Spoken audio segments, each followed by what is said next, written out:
two small nations, one vast ocean. In the 17th century, England and the Dutch Republic locked horns in a struggle that would decide who ruled the seas. This wasn't just trade, it was about empire, survival, and global dominance. Explosive naval battles, brilliant admirals, and one showdown at Texel that would alter the course of history forever. Ready for a naval war like no other? Let's set sail. Welcome to Flags Firestorms. Today, we're diving into the Anglo-Dutch Wars, a brutal series of naval conflicts fought between 1652 and 1674.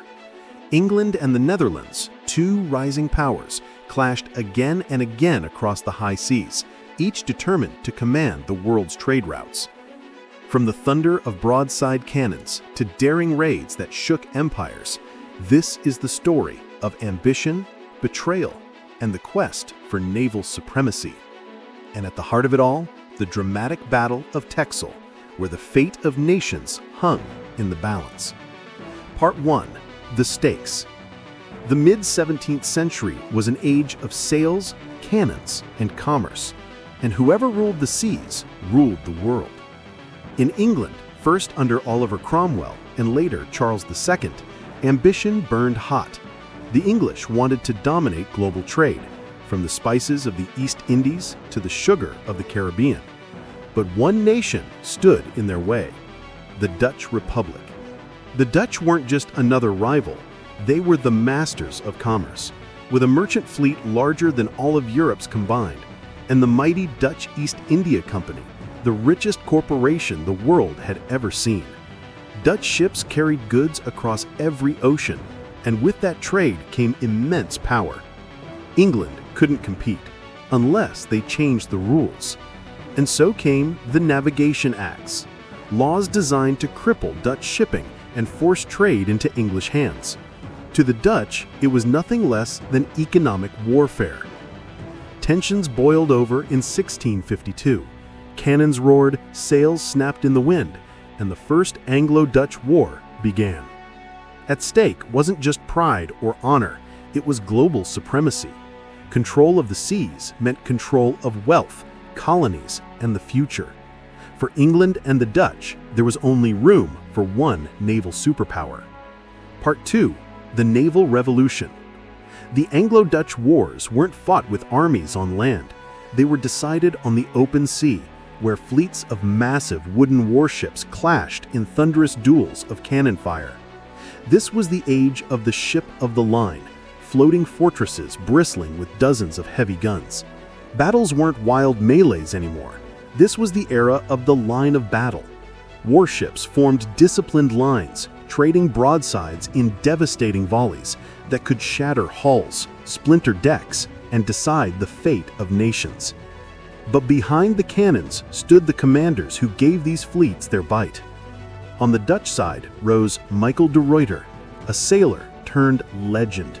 Brilliant, daring, and unshakably calm under fire, de Ruyter mastered the art of maneuver, using the agility of the Dutch fleet to outthink and outfight his enemies.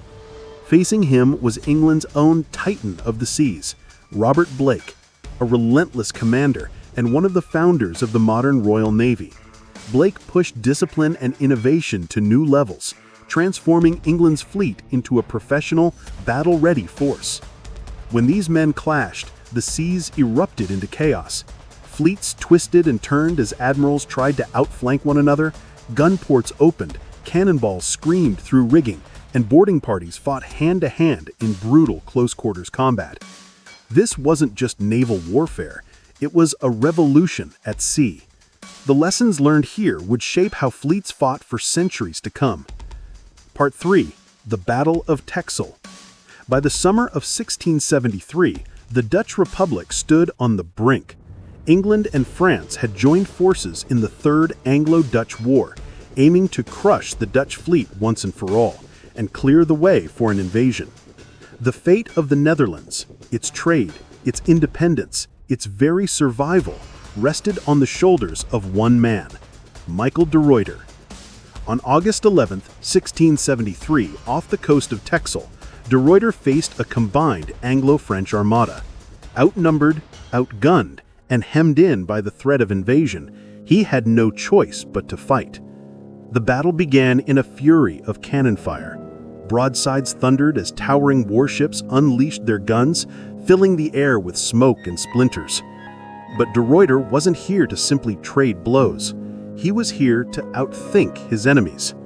With daring precision, he maneuvered his fleet straight into the heart of the Anglo-French line, breaking it apart and isolating enemy squadrons from one another.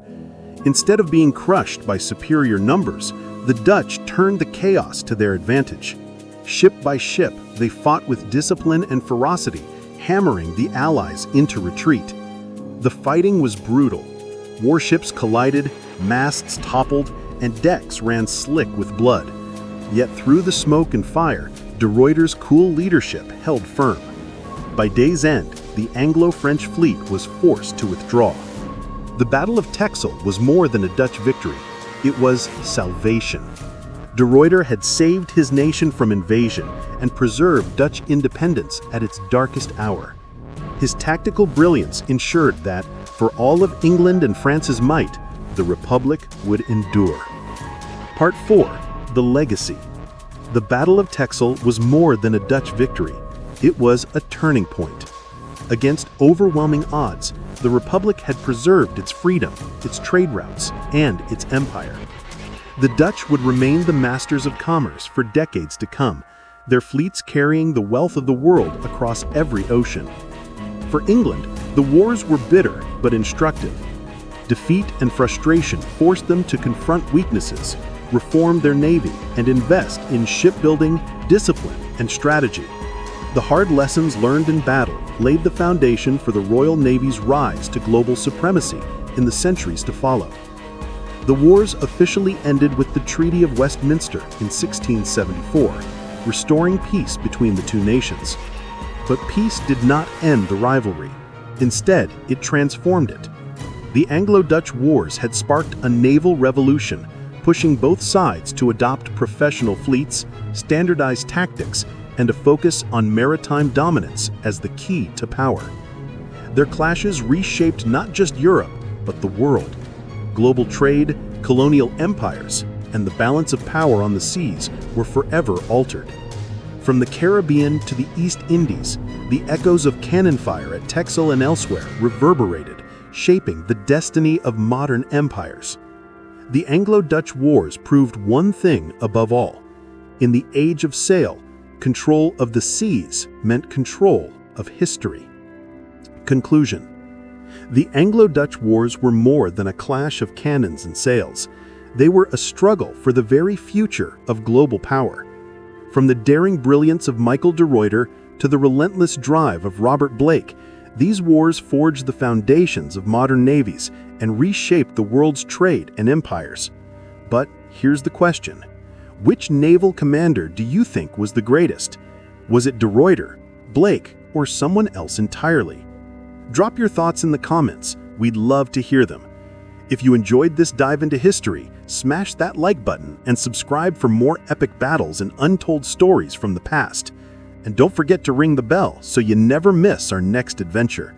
Until then, fair winds, steady hands, and we'll see you on the high seas.